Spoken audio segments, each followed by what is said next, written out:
You're tuned into Tackle Fanatics TV, and in this episode of TFTV, Kevin Nash and Alan Blair go on a Nash Jurassic Carp adventure.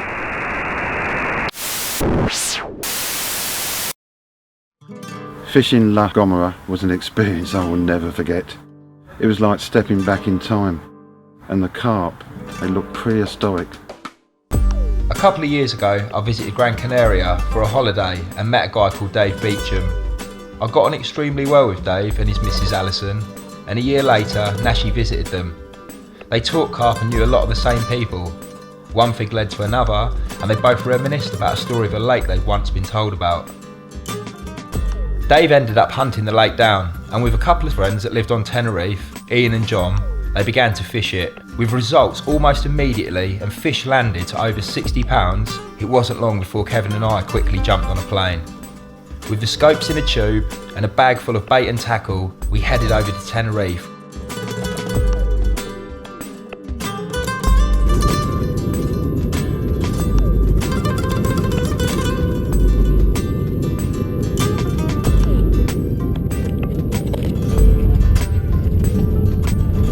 We met the lads.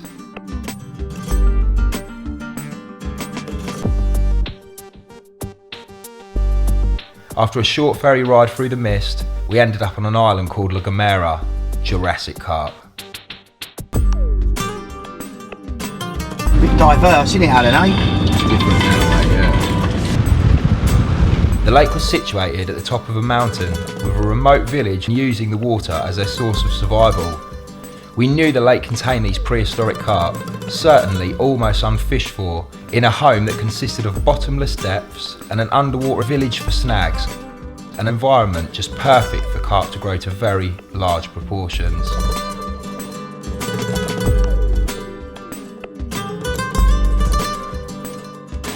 Down there. An area off to your right. It's over there. Where they're going to, they'll head right down to that end tonight, right down there on the far side.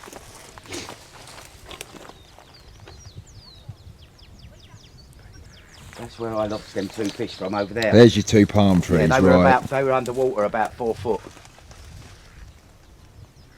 Just to the right of that, you can see the marker in the water. So if you look over there, see right, come off them palm trees Yeah, to the right, see you it, see the yeah, marker. yeah. Where I put one out there. The first night saw us sleeping by the water's edge, just to try and get in tune with the place. And although we were both tired, we found it easy to sit up till the early hours, listening, chatting, formulating a plan, and occasionally hearing a thud from the silence as something out there leapt from the depths.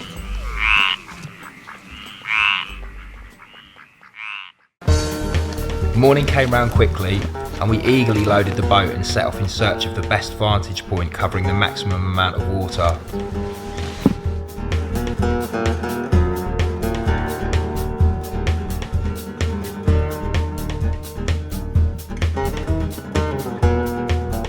Well, Kev's gone for a shower. We spent the night in here last night, really just to get a good vantage point. Seen one fish this morning, but we decided to move a little bit further down here. Looks lovely. Much better vantage point. You can see right round into that back bay. And yeah, I'm gonna get this boat over there, go and have a shower, and we've got the rest of the day to get our rods positioned nicely.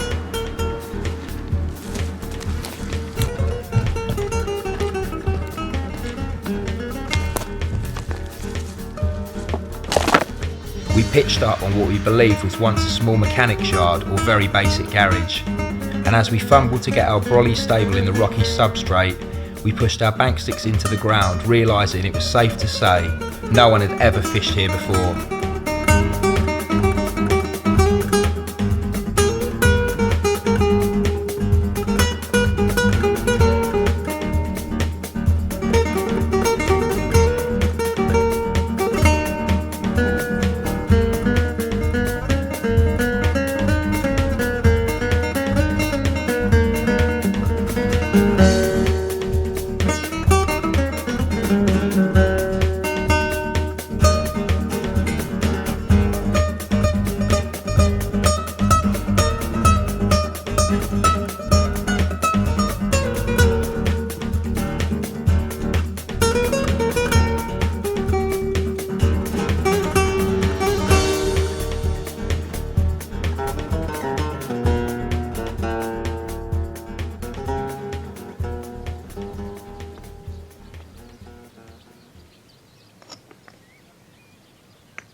As the day wore on, Kev tactfully analysed the water in front of him and how his assault would follow.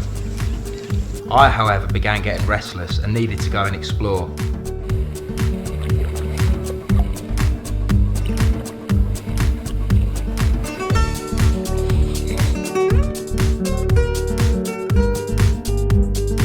Carp a carp, and I did what I knew best, went and found some.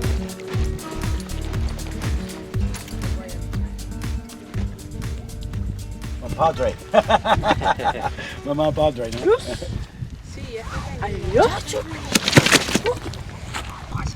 I know. Oh, here. Huge. Not normal. ¿Qué edad podrá tener? No.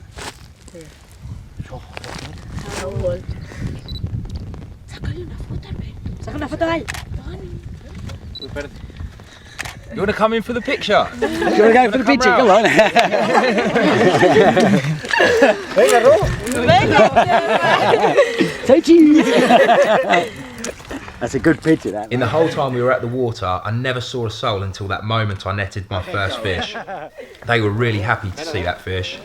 They had grown up on this island and reassured us that no one, other than Dave, Ian and John, had ever even fished this place for carp. The bass, yes, but the carp were almost mythical, and like we used to believe, uncatchable.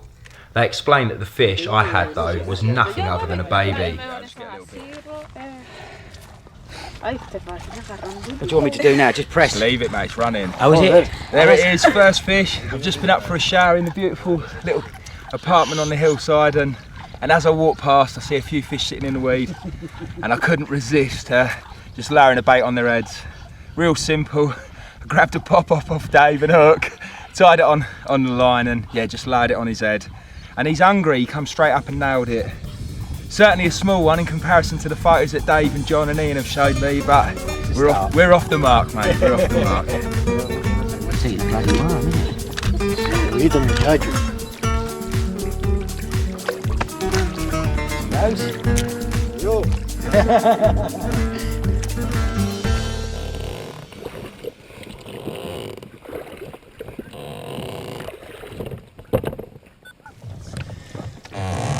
We're just approaching this sort of secondary part of the dam now.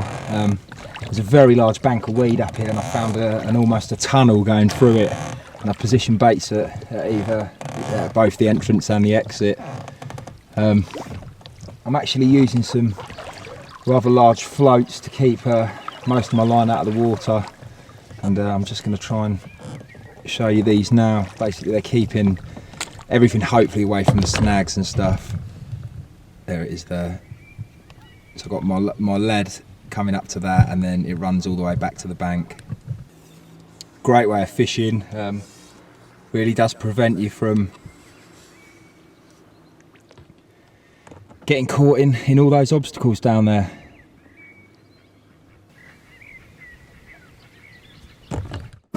Later that day I found another group of carp, and after slowly drifting in and out of bays and along inaccessible margins, I was actually skipping heartbeats when I finally began setting up a rod. I began getting fish feeding, large chunks of bread.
then, mate.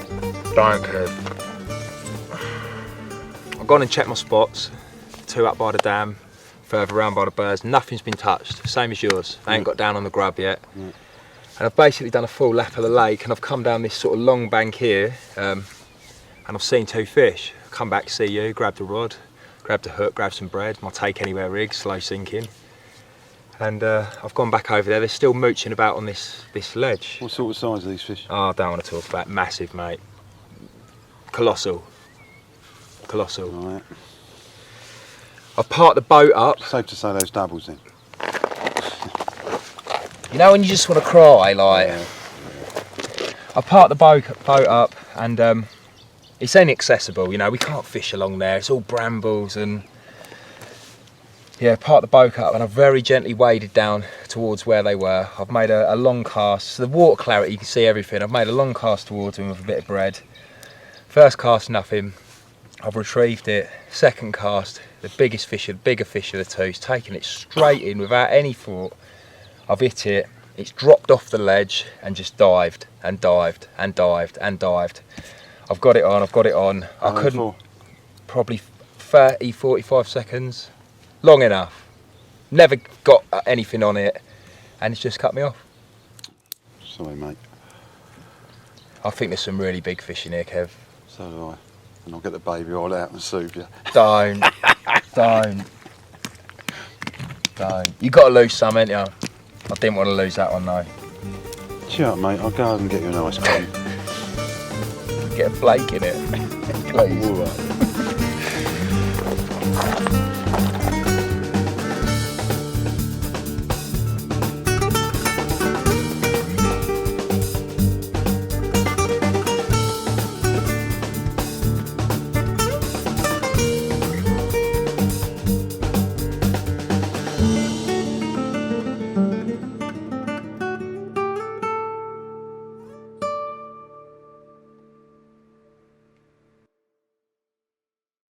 Kev and I had found a group of fish that seemed very content in one particular corner.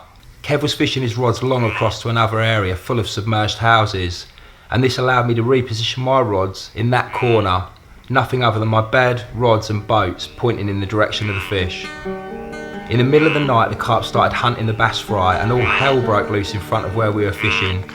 Literally feet from where I lay, there was carp smashing through the snags, hunting their natural food larder. For hours we sat listening to this, watching, in awe of this amazing spectacle. It was a memory that will stay with us forever. Needless to say, we both blanked that night, but it was a very special moment. As weird as it sounds, they never knew we were there, but we were so close.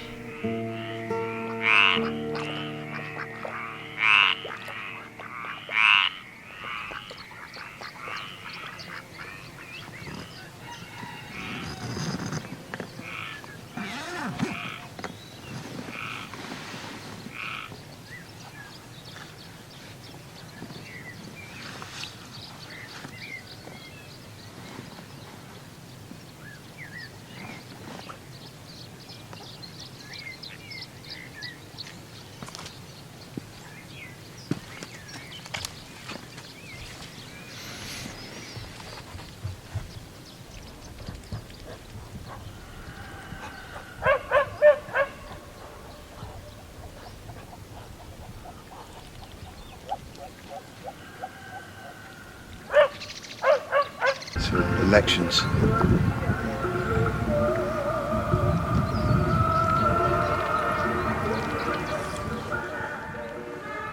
It's the party bus, Kev.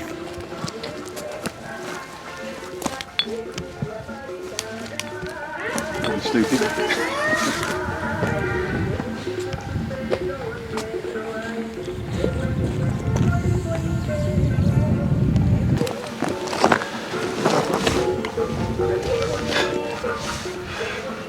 Then we can hear the music in the background. I think it's a car touring round, probably local elections or something.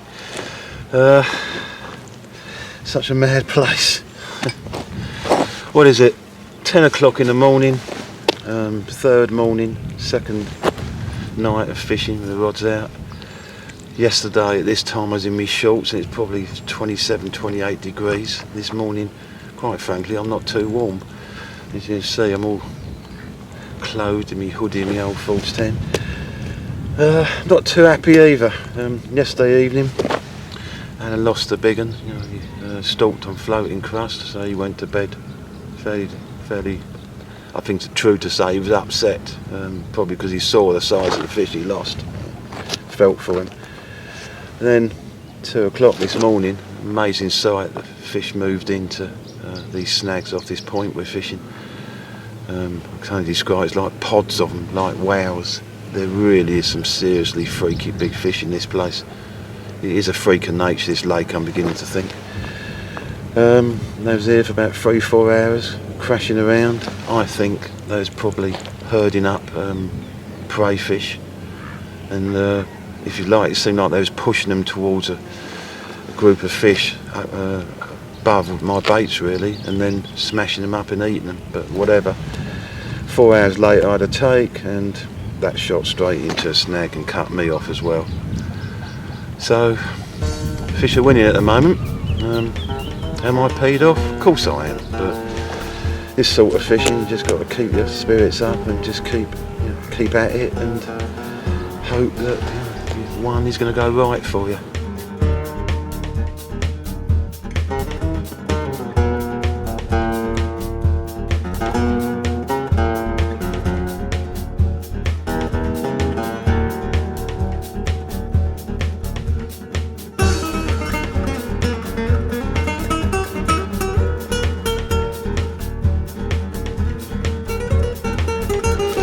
Words about bait might be of interest to you.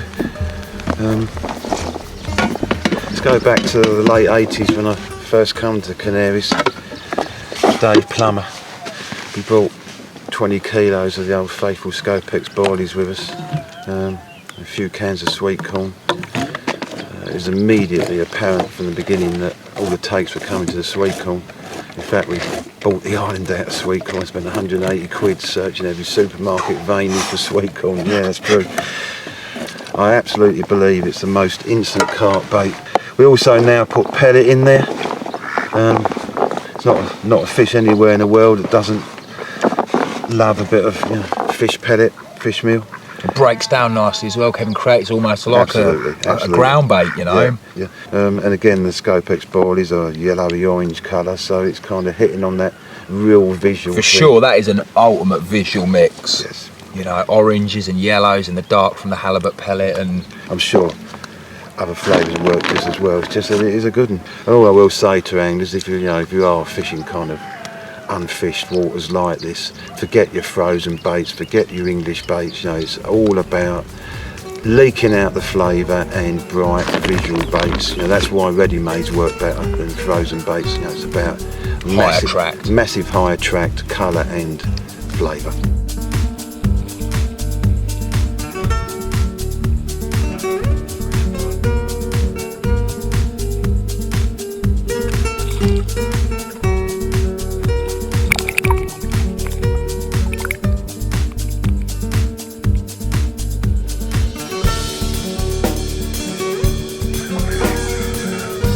It's base camp. There's me through there in those snags. We move around a bit. Just there's where I hooked and lost the fish. Both the fish actually. To start the dam wall. It's obviously the deepest part of the lake up there. Come to a second sort of concrete wall. I've had baits over there. Well, they've been in the water now for about 36-48 hours. This is Danny the duck. Kev named him a couple of days ago and decided to start feeding him, and now everywhere we go he follows us. There's a lot of ducks on this lake, but this is the only one that... Hey, can you hear Kev? Look. Ain't you, Kev? Hey? Got him following us everywhere. Yeah, I'll tame duck.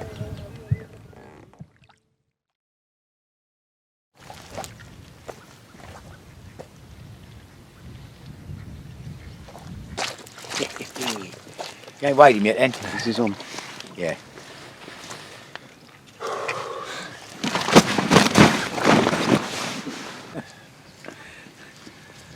Well, I finally managed to land a better fish. Had a quiet night last night. Kev and myself were getting up at every hour really, trying to listen out for fish, but it was very, very quiet. And then about 8 o'clock this morning, I've caught this absolute prehistoric creature, and it really, really is a special fish. He's flickering over and back, but it's not. Yeah. Thank you. Twice that size in here, mate. Oh, Dave, I'm not kidding. Whenever I was playing it in the boat, I've definitely seen them twice as big. Yeah. Definitely. Yeah. No question of it. See a fish yesterday, a Kev, that was easily twice as big as this. That is a warrior. That's a beauty, mate. And there it is. Oh, I'm so chuffed. An amazing fish from a truly, truly amazing place. Well, I think it's safe to say we fish in a spot that no man's ever fished before, and it's also safe to say this is a carp that's never been on a bank before. You sure it's a carp? I think it's some mutation. Look at the pecks on it. It's so special. Look at the amazing, pecks on it. amazing Look, creature. that's the most amazing peck. Amazing. Pan down its body, Dave.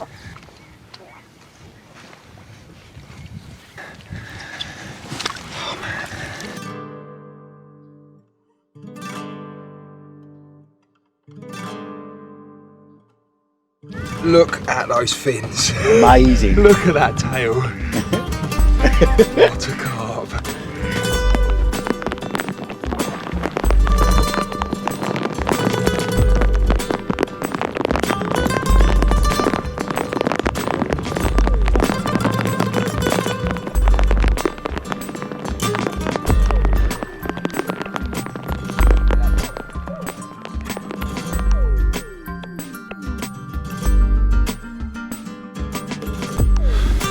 Finally, I got my first Gomera carp, an absolute prehistoric dinosaur, and I'm humbled to be in its presence. She's been a sack, so I don't know how she's going to be. I'm struggling because, if no one knows, I broke my arm in the winter. But luckily, happily, she's been a baby. What a fish. Oh my God. Like I said, I'm humbled to have caught it and be holding it.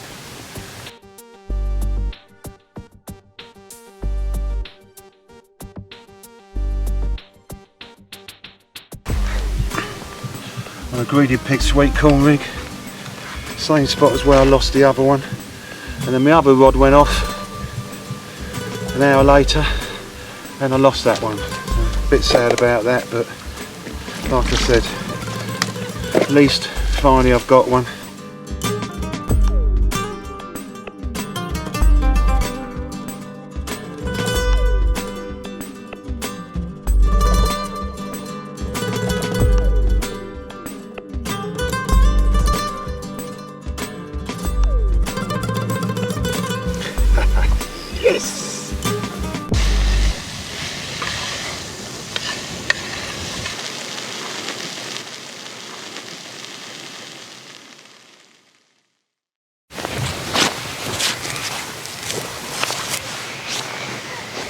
Well, so last night here, it's just been quite possibly one of my best carp fishing trips ever. Yeah, I've only had 2 fish, lost 3, but just been out here, listening, you can hear the frogs, you know, spending a week away with Kev somewhere really special.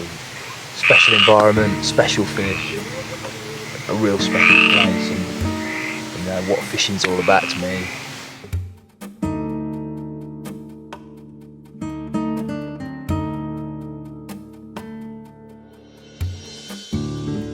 The sun is just breaking over the mountain, and how welcome is that? Yesterday it was freezing, really sharp easterly wind coming off the sea. We had rain, we had sea mist, sometimes you couldn't see 10 foot in front of us. This place is bizarre, it certainly gets all the weather, that's for sure.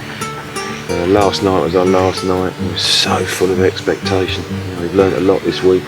We put all the baits on spots where we've seen carp in the vicinity or caught from. And I don't think either of us slept last night, just waiting for it to rip off. Unfortunately, none of them ripped off. Guess that's carp fishing. Just when you think you really got it right, carp gods decide you haven't. Sad to say goodbye. I really want to come back, but then there's other lakes to explore that no man's been before. Who knows?